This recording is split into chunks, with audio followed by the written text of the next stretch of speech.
Thanks for joining us from the Ohio AgNet Voice You Know with the News You Trust studio, sponsored by BASF, where you can count on the trusted performance of Alivo seed treatment to protect your soybean crop. Well, the Make America Healthy Again Commission expects to recommend no actions on pesticides in a document sent to the president this past week that was leaked to the media by environmental groups on Friday. MAHA has recommended making no changes to how pesticides are regulated. Instead, MAHA said in the 18-page draft document, Make Our Children Healthy Again strategy, that it recommends allowing the U.S. Environmental Protection Agency to continue its current way of safeguarding pesticides. The White House has not yet publicly released the report.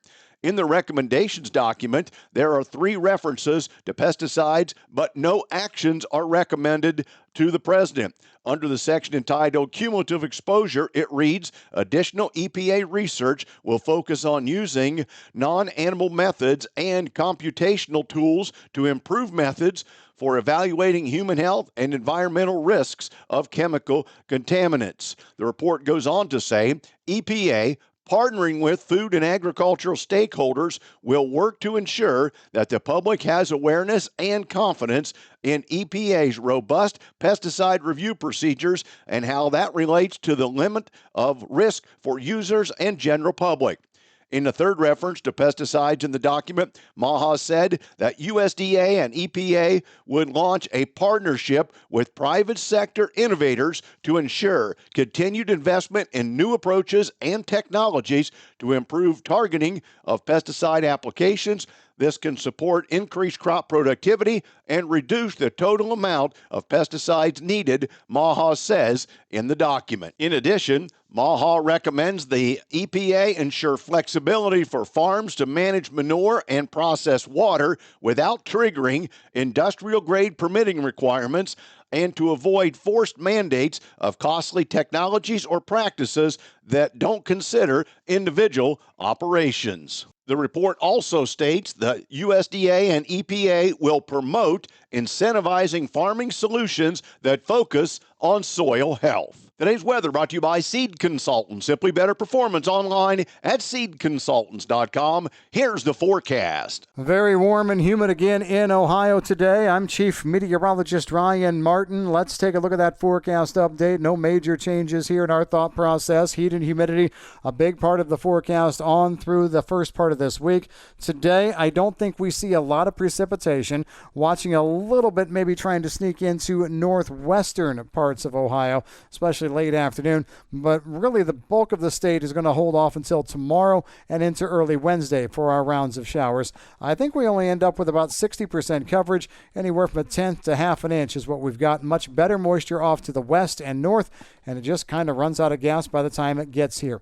Now, as we go through the second part of the week, Wednesday afternoon, Thursday, Friday, we're looking at mostly dry, but we're also seeing humidity values drop, dew points down, and we are also looking at a nice round of temperature breaks here.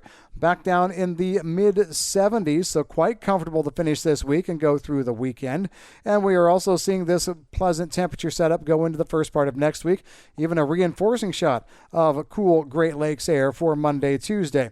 By next Wednesday, we're starting to warm up significantly. With that warm up, another round of shower and thunderstorm action, anywhere from a quarter to 1.5 inches of rain for that Wednesday afternoon, Thursday, Friday time frame. Behind that, we are dry for the Labor Day holiday weekend, and then we see temperatures stay above normal into that first week of September with a drier forecast pattern. I'm meteorologist Ryan Martin. And thanks, Ryan. Let's check in with Joel Penorwood. He has the latest on United Soybean Board new products. Talking with some folks from United Soybean Board, specifically Rob Ualt. He's from Iowa, talking a whole lot of good things that the United Soybean Board is doing, because he's also a director for the United Soybean Board and specifically Infrastructure and Connectivity Priority Area Coordinator. Rob, what are some of those specific uses that you can kind of point out to us that United Soybean has helped kind of grow and make possible? Oh, yeah. I tell you, we're investing a lot of dollars when we talk on the protein side. We're investing into higher inclusion rate of soybean meal into swine diets. That's one, but the other thing that's really exciting is we talk high oleic, or the high oleic bean was meant more for food, for human consumption. And we are seeing huge benefits when we roast that bean and feed it as a whole bean to the dairy cows. Really, really improving the different components in those milk. I am not a milk producer, but they tell me that it is doing some amazing things for these dairy herds. And when you look at if one cow eats 1 acre of beans, and you look at 7 million dairy cows out there that might be using this, what a great way to market 7 million acres of soybeans. Conversation with Rob Ewalt, Iowa farmer, USB Director, Infrastructure and Connectivity Priority Area Coordinator. I'm Joel Norwood. And thanks, Joel. Recent Beef Checkoff funded research adds to a growing body of evidence reinforcing the important role fresh beef plays in a healthy, sustainable diet. Animal-sourced foods, such as red meat, are often assumed to be associated with obesity risk. However, Texas Tech University researchers conducted a comprehensive analysis of available research on the relationship between unprocessed red meat intake and obesity, finding no significant evidence such as intake on weight gain or related metabolic issues in adults. Beef contains high-quality protein and other essential nutrients, and people enjoy this key source of nourishment. Yet they're often discouraged to consume red meat based on recommendations primarily driven by observational evidence, noted the lead researcher. He's the chair of the Department of Nutritional Sciences and Associate Dean of Innovation for the College of Human Health and Science. Our study is the first to fully review the totality of causative evidence, which shows no protective or adverse effect on unprocessed red meat intake on obesity. The result is the most comprehensive evaluation of red meat intake and obesity to date. Back with more after this. Attention construction pros. Purple Wave Auction brings quality equipment to your fingertips. Join our bi-weekly online auctions featuring dozers, excavators, loaders, and more. We provide detailed listings, photos, and seller contact info. Inspect online or in person. With our no reserve policy, every item sells to the highest bidder. Visit purplewave.com today and see why informed builders choose Purple Wave. Transparent processes, real deals, your next great purchase awaits. purplewave.com. Did you know that soybeans are the secret sauce behind Ohio's booming poultry farms? Each year, poultry consume a whopping 937 million bushels of soybean meal nationwide.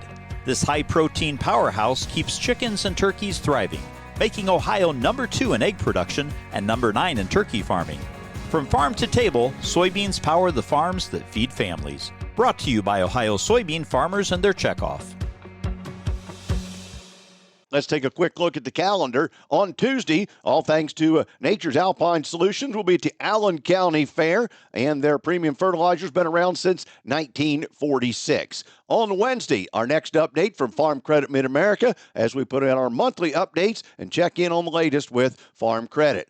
Then also, don't forget, the Ohio Cattlemen's Association is hosting 6 free educational meetings covering topics like grazing management, reproduction, and herd health. Meetings include dinner and require registration. Visit ohiocattle.org for more information. While the 2025 DTN Digital Yield Tour focuses on results for the top 11 corn and soybean producing states, farmers raise these crops across the country. Production in southern states may not move the national futures market, but they matter in the local context of grain markets. Texas, for instance, brings a lot of corn in from across the country to feed its cattle, and the size of the crop affects how much feedlot operators need to buy from other places. Kentucky uses a lot of corn it grows to feed poultry, distill bourbon, and make food.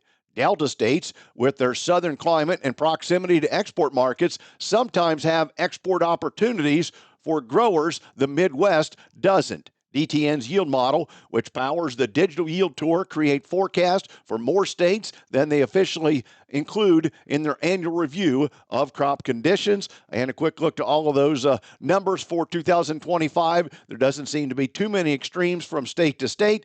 So we'll keep an eye out for any additional marketing information that might be coming out to see where the markets go before we get combines in the field. Today's market analysis is brought to you by the Louis Dreyfus Company. Excited to be building the newest state-of-the-art soybean crush facility in Upper Sandusky, Ohio. For marketing information on your beans to LDC, call 574-566-2113. Here's Ryan Martin. Grain markets finished mostly higher on Friday on renewed optimism for some supply and demand issues, but it does look like through the day today we may try to reset things just a little bit. Let's kind of talk through some of the developments that we saw over the weekend. First of all, the expectation is for a slightly lower Monday, at least as we get things started. Weather maps put in some decent rain for the next couple of weeks in most key growing regions. There is some heat, especially this week, but the highest temperatures are going to be in the southern plains, not necessarily in the Corn Belt. Russia increased their wheat production and export estimate over the weekend. There was no peace deal or ceasefire that came out of the meeting in Alaska between Putin and Trump late Friday. Zelensky and other EU leaders are going to be in Washington here today to meet with Trump, maybe some of that spilling over into tomorrow. There are going to be plenty of crop data sets being talked about here over the next few weeks. Pro Farmer Crop Tour underway here as we move through your Monday. Allendale's going to be running their annual yield survey starting today, going for the next 2 or 3 weeks. So it's going to be a very interesting time as we dive in and see whether the numbers can add up to what USDA put in the WASDE report last Tuesday. However, I don't think anybody's going to answer the question as to where 2 million more acres of corn came from. As we take a look at other news from over the weekend, there was a press conference between Ag Secretary Rollins and Texas Governor Abbott. That's being called a bust. They confirmed there's a plan for combating screwworm, a sterile fly breeding facility, but also did not offer anything new on whether or not the border is going to reopen. So right now we're just looking at a whole host of nothing as we get started on a week. It's going to be a lot of price discovery through this week. I'm Ryan Martin.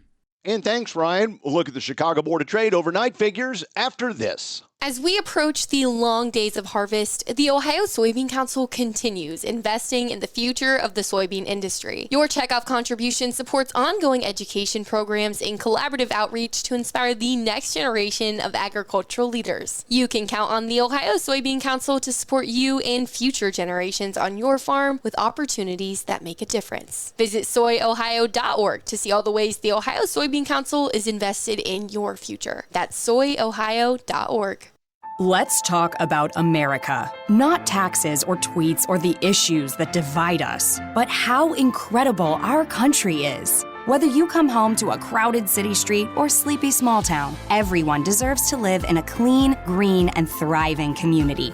We are Keep America Beautiful, the nonprofit working with millions of people like you to end littering, improve recycling, and beautify communities. Learn more at kab.org. Together, we can do beautiful things. Today's market's brought to you by Seed Consultants. Simply better performance online at seedconsultants.com. Overnight at the open, September corn down 3 1/4 at $3.80 1/2. December down 3 at $4.02 1/4. March down 3, but at $4.19 1/2. September beans down 5 3/4 at $10.16 1/2. November down 5 1/4 at $10.37 1/4. May's down 5 at $10.83 1/4. September wheat down 1 3/4 at $5.04 3/4. December down 2 at $5.25. Carry that crop all the way to March. You're down 2 at $5.43.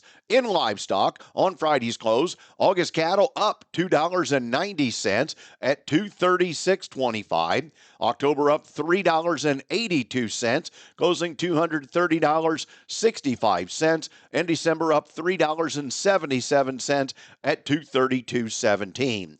October lean hogs up 97 cents at $90.10. December up $1.40, closing $83.02. And February also up $1.40 at $85.62. September feeder cattle up $6.32 at $347.35.